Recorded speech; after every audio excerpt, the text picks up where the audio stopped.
Hello, friends. It's Mr. Hatinsky. I heard that you guys needed a mystery reader, and I thought I could be that person for you. So, how are you doing today? Yeah? I'm glad to hear that. I'm doing pretty good, but it's kind of a sleepy day over here as it's been kind of chilly and just one of those days where you'd like to curl up and rest in your bed. Let me show you what I mean. See, it's a very sleepy day for Hershey. Oh my goodness, he's roused. He just needed to get more comfortable. You know how it is. You kind of have to turn sometimes in your bed to feel good. But we don't need to talk about that much more. Let's get to the book I'm going to read today.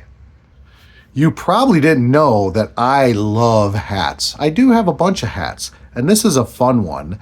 And because I wore this fun hat, I thought I'd share with you a story that I used to read to my daughter Olivia all the time. See, she's now a senior in high school, but gosh, what would that have been? When she was 4 or 5, I used to read her stories all the time, just like I'm reading stories to you. And so to go along with my one of my favorite hats, I thought I'd read The 500 Hats of Bartholomew Cubbins by Dr. Seuss. I don't know if you heard this one before, but if you have, I'm sure you'd like to hear it again. And if you haven't, boy, you have a cool story just waiting for you. So let's go. The 500 Hats of Bartholomew Cubbins. Look at all those hats.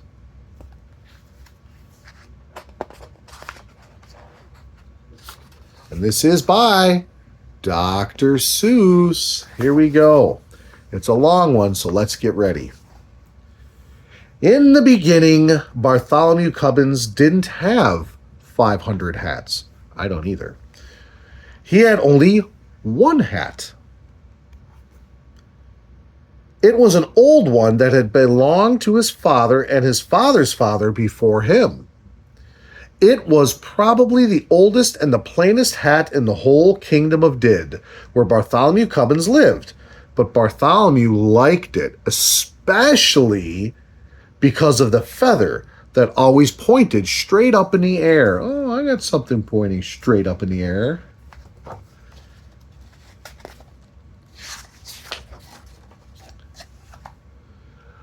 The kingdom of Did was ruled by King Derwin. His palace stood high on the top of the mountain. From his balcony, he looked down over the house of all his subjects, first over the spires of the noblemen's castles, across the broad roofs of the rich men's mansions, then over the little houses of the townfolk, to the huts of the farmers far off in the fields. It was a mighty view and made King Derwin feel mighty important.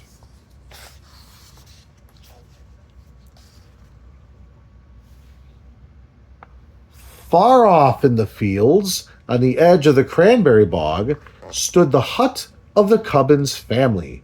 From the small door, Bartholomew looked across the huts of the farmers to the houses of the townfolk, then to the rich men's mansions and the nobles' castles up the great towering palace of the king. It was exactly the same view that King Derwin saw from his balcony, but Bartholomew saw it backward. It was a mighty view, but it made Bartholomew Cubbins feel mighty small.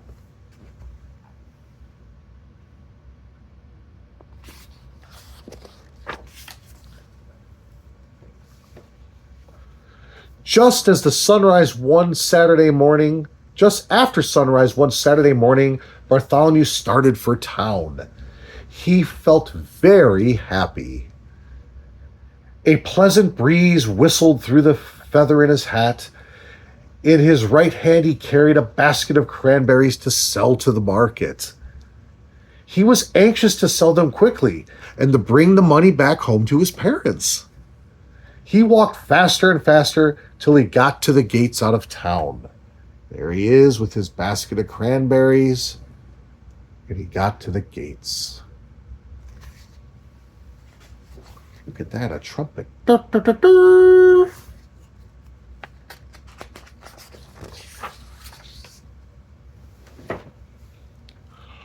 All the people rushed for the sidewalks. They drove their carts right over the cobblestones. Bartholomew clutched his basket tighter. Around the corner dashed 50 trumpeters of yellow-robed horses. On yellow-robed horses, behind them on crimson-robed horses, came the king's own guards. "Hats off to the king!" shouted the captain of the king's own guards. On came the king's carriage, white and gold and purple. It rumbled like thunder through the narrow street. It swept past Bartholomew. Then suddenly, its mighty brakes shrieked. It lurched, and then it stopped. The whole procession stood still. Bartholomew could hardly believe what he saw. Through the side window of the carriage, the king himself was staring back, straight back at him. Bartholomew began to tremble. "Back up," the king commanded the royal coachman. The royal coachman shouted to the royal horses. The king's own guards shouted to their crimson-robed horses. The trumpeters shouted to their yellow-robed horses. Very slowly, the whole procession backed down the street until the king's carriage stopped right in front of Bartholomew.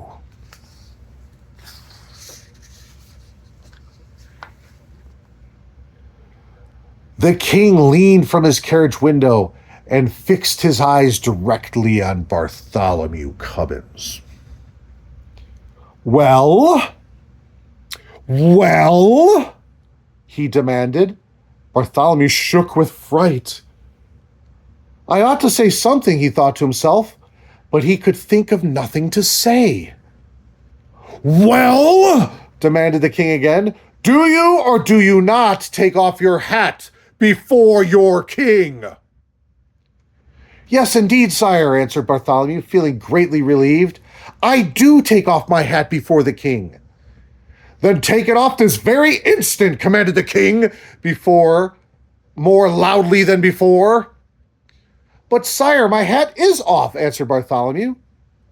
Such impudence! Shouted the king, shaking an angry finger. How dare you stand there and tell me your hat is off?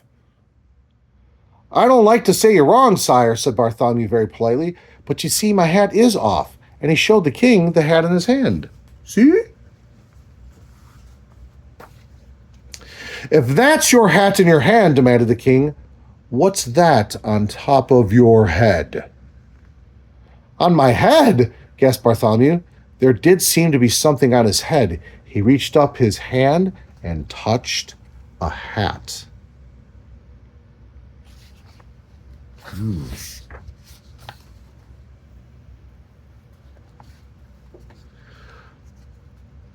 The hat of Bartholomew Cubbins turned very red. I'm sorry, it is very red. The face of Bartholomew Cubbins turned very red. It's a hat, sire, he stammered, but it can't be mine. Someone behind me must have put it on my head. I don't care how it got there, said the king. You take it off, and the king sat back in his carriage.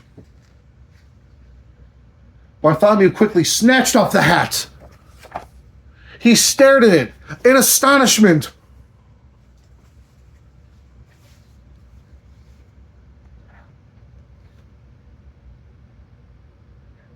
It was exactly the same as his own hat, the same size, the same color, and it had exactly the same feather. By the crown of my fathers, roared the king, again leaning out of the carriage window, did I or did I not command you to take off that hat? You did, sire. I took it off. I took it off twice. Nonsense! There is still a hat upon your head. Another hat? Again, Bartholomew reached up his hand and touched a hat. Come, what is the meaning of all this, demanded the king, his face purple with rage. I don't know, sire, answered Bartholomew. It never happened to me before. The king was now shaking with such fury that the carriage rocked on its wheels and the royal coachman could hardly sit on his seat. "Arrest this impudent trickster!" shouted the king to the captain of his own guards. "We'll teach him to take off his hat." There it is. Keeps having hats in his hand. The royal coachman cracked his long whip. The king's carriage swung forward up the street toward the palace. But the captain of the king's own guards leaned down from his big brass saddle and grabbed Bartholomew Cubbins by his shirt. Away flew Bartholomew's basket. The cranberries bounced all over the cobblestones and rolled down the gutter, into the gutter. With a jangling of spurs and a clatter of horseshoes, the captain and Bartholomew sped up the winding street toward the palace. Out of the narrow streets, up on the hill, Bartholomew clung to the captain's broad back. On and on they galloped, past the bright gardens of the wealthy merchants. Higher and higher up the mountain, on past the walls of the noblemen's castles. Galloping.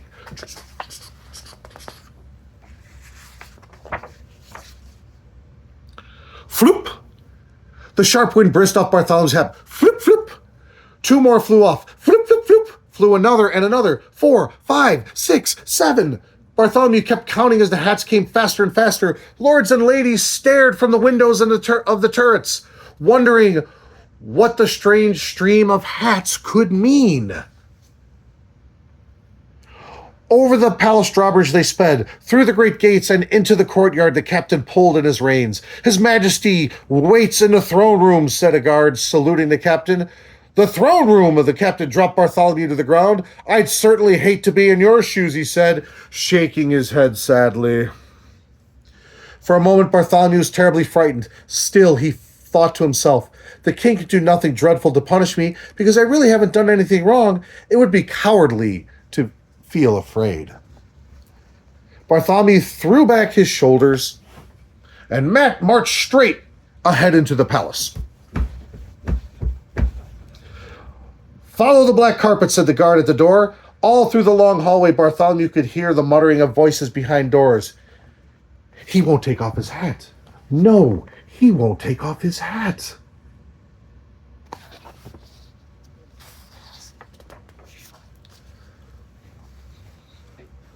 Bartholomew walked on till he stood in the very middle of the throne room. The king in a long scarlet robe was sitting on his throne. Beside him stood Sir Alaric, keeper of the king's records. He wore in his belt, instead of a sword, a long silver ruler. Lords and noblemen of the court stood solemn and silent. The king looked down at Bartholomew severely. "Young man, I'll give you one more chance. Will you take off your hat for your king?" "Your Majesty," said Bartholomew as politely as he possibly could, "I will, but I'm afraid it won't do any good." And he took off his hat, and it didn't do any good. Didn't do any good. Another hat sat on Bartholomew's head, right up on his noggin. He took off hat after hat after hat after hat until he was standing in the middle of a great pile of hats. The lords and noblemen were so astonished they couldn't even speak. Such a thing had never happened in the throne room before.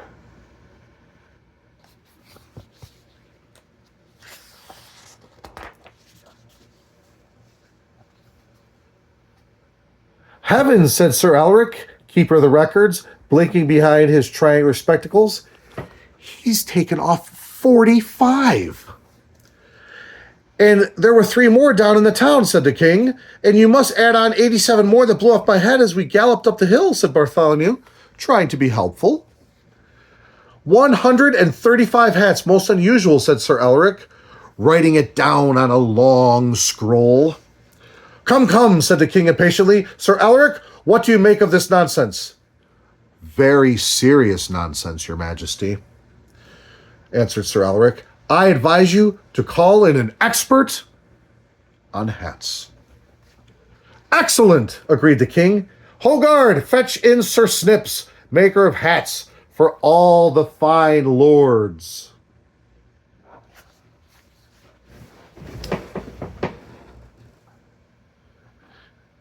Here we go. Into the throne room marched the smallest man, wearing the tallest hat that Bartholomew had ever seen. It was Sir Snips. Instead of a sword, he wore at his side a large pair of scissors. Snip, snip. Take a look at this boy's hat, commanded the king. Sir Snips looked at Bartholomew Cubbin's hat and sniffed in disgust. Then he turned to the king and bowed stiffly. Your Majesty, I, Sir Snips, am the maker of hats for all the fine lords. I make hats of cloth of gold, fine silks and gems, and ostrich plumes. You ask me what I think of this hat? Pooh!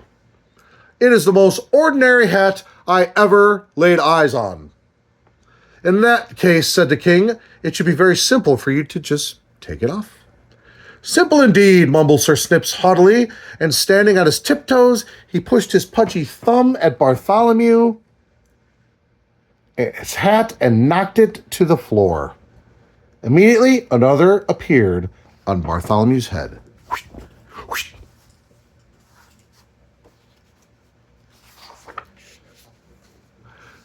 Screebies! Screamed Sir Snips, leaping in the air higher than he was tall. Then he turned and ran shrieking out of the throne room.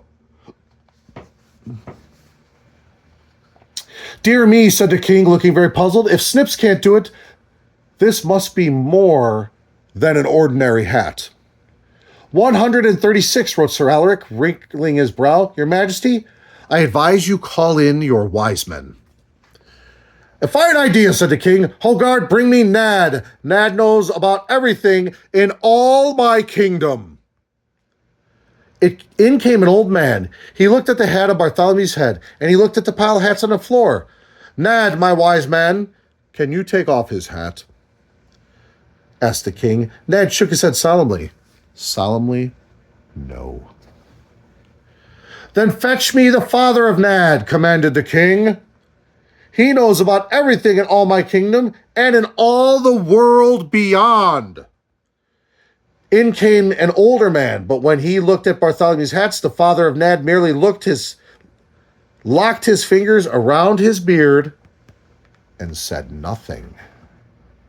So we've got Nad and the father of Nad. Those are some pretty long beards.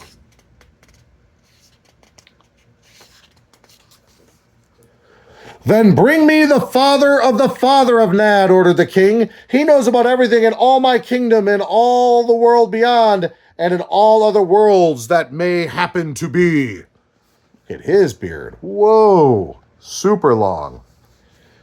Then came the oldest man of them all, but he just looked at Bartholomew and nibbled nervously at the end of his beard. Does this mean there is no one in my whole kingdom who could take off this boy's hat? Bellowed the king in a terrifying voice. A small voice came up through the balcony window. What's the matter, Uncle Thurwin? To Bartholomew, it sounded like the voice of a boy. The king stepped on the balcony and leaned over the marble railing. There's a boy in here, just about your age, the king said. He won't take off his hat. Bartholomew tiptoed up behind the king and looked down. There stood a boy with a big lace collar, a very proud little boy with his nose in the air. It was the Grand Duke Wilfred, nephew of the king. You send him down here, said the Grand Duke Wilfred. I'll fix him. The king thought for a minute. He pushed back his crown and scratched his head.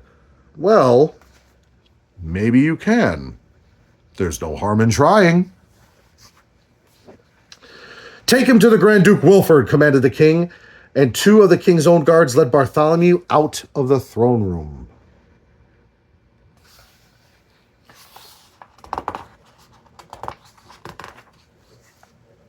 Pooh, said Grand Duke Wilfred, looking at Bartholomew's hat and laughing meanly. That hat won't come off. You stand over there. He pointed to a corner where the wall curved out. I need a little target practice with my bow and arrow.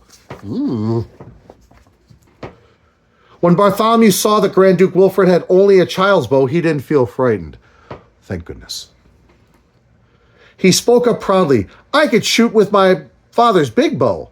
My bow's plenty big enough for shooting hats, especially hats like yours, answered Wilfred, and he let fly an arrow. Zzz. It grazed Bartholomew's forehead and nipped off his hat. Away it blew and over the parapet. But another hat appeared on his head. Zit, zit, zit. The arrows flew till the Grand Duke's whole bag of arrows was gone, and still a hat sat upon Bartholomew's head. It's not fair, cried the Grand Duke. It's not fair. He threw down his bow and stomped upon it. 154 hats, gulped Sir Alaric. These hats are driving me mad, the king's voice rang out through all the palace. Why waste time with a child's bow and arrow? Fetch me the mightiest bow and arrow in all my realm. Fetch the yeoman of the bowmen. Yeoman of the bowmen, echoed all the lords and noblemen of the court. A gigantic man strode out across the terrace. His bow was as big as a branch of a tree. The arrow was twice as long as Bartholomew and thicker than his wrist. Yeoman of the bowmen, said the king, shoot off this boy's hat and make it stay off. Bartholomew was trembling so hard he could scarcely stand straight. The yeoman bent back his mighty bow. Like a mad giant hornet, the arrow tore through the air toward Bartholomew Cubbins.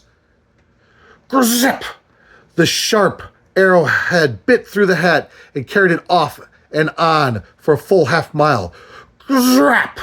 It plucked to a stop in the heart of an oak tree. Yet there on Bartholomew's head sat another hat. The face of the yeoman of the bowmen went white as the palace walls. It's black magic, he shrieked. Black magic, that's just what it is, sighed the king with relief. I should have thought of that before. That makes things simple. Back to the throne room. Call my magicians. In the white throne room, there wasn't a sound as loud as a breath. But from the spiral stairs that led down from the southwest tower came the shuffling of slow padded feet. The magicians were coming, low and slow. They were chanting words that were strange. Dig a hole 5 furlongs deep, down to where the night snakes creep. Mix and mold the mystic mud, Malber, Balber, Tiddler, Tud. In came 7 black-gowned magicians, and besides each one stalked a lean black cat. They circled around Bartholomew Cubbins, muttering deep and mysterious sounds. Stop this useless muttering, ordered the king. I want a chant that will charm away this boy's hat. The magicians huddled over Bartholomew and chanted. Winkabis, Tinkabis, Fodici clay. Hat on this demon's head, fly far away. Howl men, howl away, howl away, howl away. Yowl cats, yowl away, yowl away, yowl away. Hat on this demon's head, sleep away, creep away, leap away, gleep away, never come back.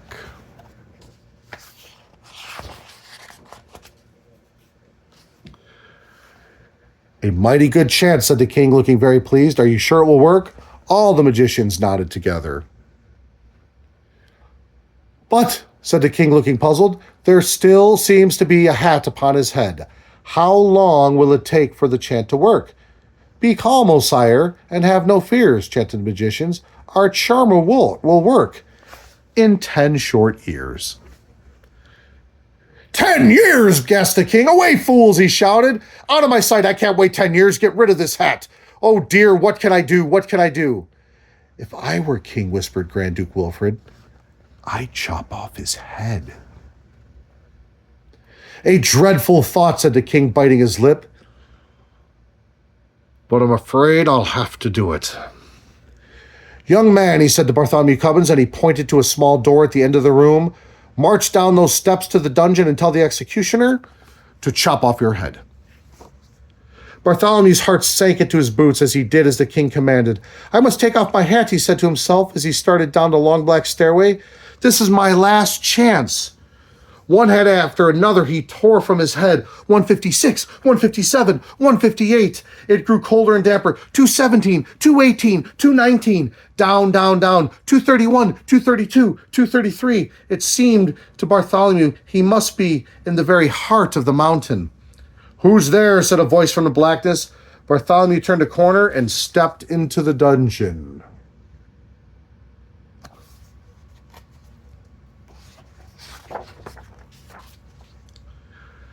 The executioner was whistling and swinging his axe idly because at the moment he had nothing to do. In spite of his business, he really seemed to be a very pleasant man. The king says you must chop off my head, said Bartholomew. Oh, I'd hate to, said the executioner, looking at him with a friendly smile. You seem like such a nice boy. Well, the king says you have to, said Bartholomew, so please get it over with. All right, sighed the executioner, but first, you've got to take off your hat. Why? Asked Bartholomew. I don't know, said the executioner, but it's one of the rules. I can't execute anyone with a hat on. All right, said Bartholomew, you take it off me. The executioner leaned across the chopping block and flipped off Bartholomew's hat. What's this? He gasped, blinking through the holes of his mask. As another hat sat on Bartholomew's head, he flipped this one off, then another, and another. Flick, flick, flick. Fiddlesticks, grunted the executioner, throwing his axe on the floor. I can't execute you at all. And he shook hands with Bartholomew and sent him back upstairs to the king. The king had been taking a nap on a throne. Much like Hershey. I guess the bed is his throne.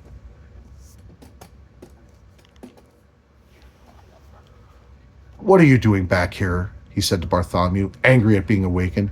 I'm sorry, Your Majesty, explained Bartholomew. My head can't come off with my hat on. It's against the rules. So it can't, said the king, leaning back wearily. Now, how many hats does that make altogether? The executioner knocked off 13, and I left 178 more on the dungeon steps, answered Bartholomew. 346 hats, mumbled Sir Alaric from behind the scroll. Uncle Derwin, yawned the Grand Duke Wilfred. I suppose I'll have to do away with him. Send him up to the highest turret, and I, in person, will push him off. Wilfred, I'm surprised at you, said the king. But I guess it's a good idea. So the king and the Grand Duke led Bartholomew Cubbins toward the highest turret. Up and up the turret stairs he climbed behind them. This is my last, very last chance, thought Bartholomew. He snatched off his hat. 347. He snatched off another. He pulled and he tore and he flung them behind him. 398. 399. His arms ached from pulling off hats, but still the hats came. Bartholomew climbed on. 448. 449. 450. Counted Sir Alaric, puffing up the stairs behind him. Suddenly Sir Alaric stopped. He looked. He took off his triangular spectacles and wiped them on his sleeve. Hat 451 had not one, but two feathers. Hat 452 had three, and 453 had three and a little red jewel. Each newer hat was fancier than the hat just before. Your Majesty, cried out Sir Alaric, but the king and the Grand Duke were way up where they couldn't hear. They had already reached the top of the highest turret. Bartholomew was following just behind. Step right up here and get out on that wall, snapped Grand Duke Wilfred. I can't wait to push you off. Look at those hats. More feathers, getting prettier and prettier.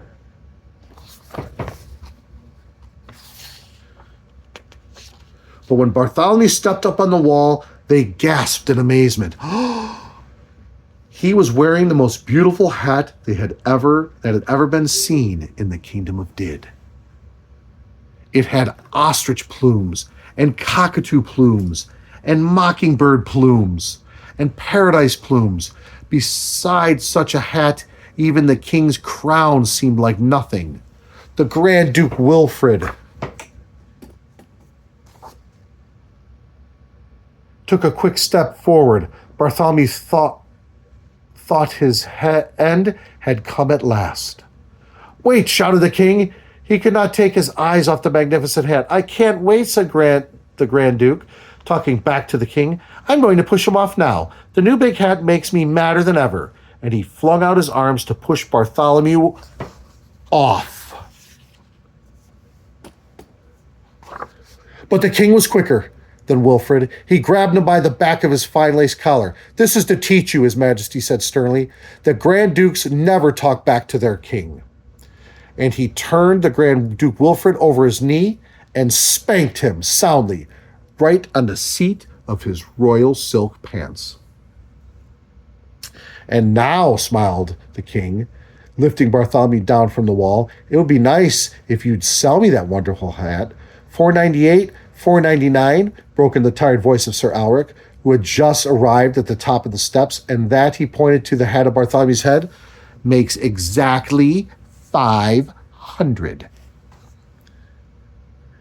500, exclaimed the king. "Will you sell it for 500 pieces of gold?"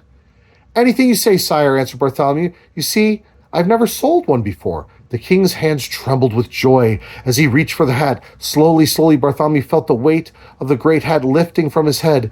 He held his breath, then suddenly he felt the cool evening breeze blowing through his hair.